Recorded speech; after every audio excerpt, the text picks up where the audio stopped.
Long ago, in a village swallowed by the thick embrace of an ancient forest, a man named Kofi lived with his only daughter, Naya. She was a girl of kindness, the light in her father's world after the passing of her mother. But light cannot exist without darkness, and soon, darkness crept into their home in the form of a woman named Mama Della. She wore charms woven from the bones of creatures no one could name, and though she smiled, her eyes gleamed with something unnatural, something watching, waiting, feeding Naya sweet words and false warmth. But the moment his back was turned, her mask cracked, revealing the rock beneath. She despised Naya with a venom that festered in her soul, for she could not bear the child's purity. In her cruel heart, she knew that only by crushing that innocence could she truly rule the household. She forced Naya into endless labor, making her fetch water from wells where serpents coiled, sending her deep into the forest at dusk when the spirits of the dead wandered freely. She would whisper incantations under her breath, ensuring that no matter how hard Naya worked, her tasks would never be done. But Naya endured.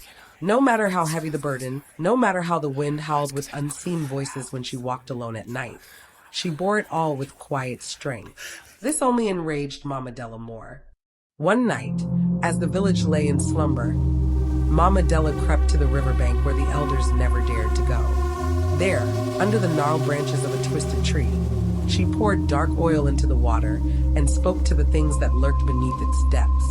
The river roiled, its surface breaking apart as figures of shadow rose to listen. She promised them a soul, a child's soul, if they granted her power beyond the grasp of mortals. The spirits agreed. And so, the next morning, Mama Della sent Naya on an errand designed to kill her.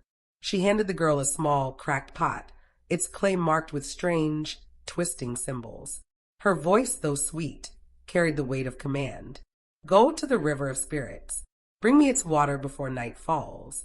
Do not return unless the pot is full. Naya paled. Everyone knew the stories. The river of spirits was a place where the dead whispered, where the living did not belong. But what choice did she have? If she refused, Mama Della's punishment would be worse than any spirit's wrath.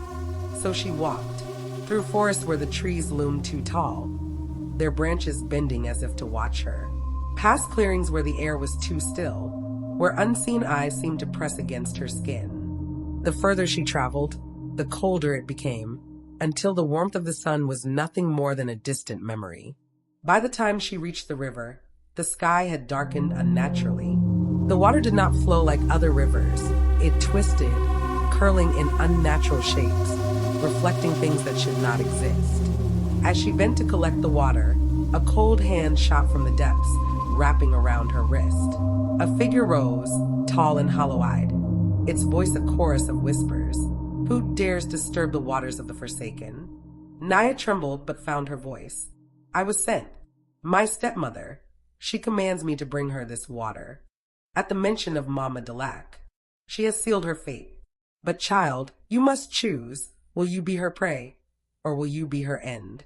Naya did not understand, but the spirit did not wait for her answer. It touched the pot, and the water inside turned black, swirling with restless souls. Give this to her. Let her drink, and justice will be done. Naya hesitated but nodded. She took the pot and ran, never daring to look back at the shifting shapes in the water. When she returned home, Mama Della was waiting, her fingers twitching in anticipation. She grabbed the pot, lifting it high to drink, eager for the power she had been promised. But the moment the water touched her lips, a scream tore from her throat. Her body convulsed as the spirit she had bargained with dragged her from within, twisting her flesh into something unspeakable. Her bones cracked, her skin stretched, and before the horrified eyes of the villagers, she transformed into a monstrous thing. Half woman, half shadow, doomed to walk between worlds, never belonging to life nor death. Ceci, her daughter, fell to the ground, wailing in terror, begging for forgiveness. But Naya did not need revenge. She had already won. From that night onward, peace returned to the home.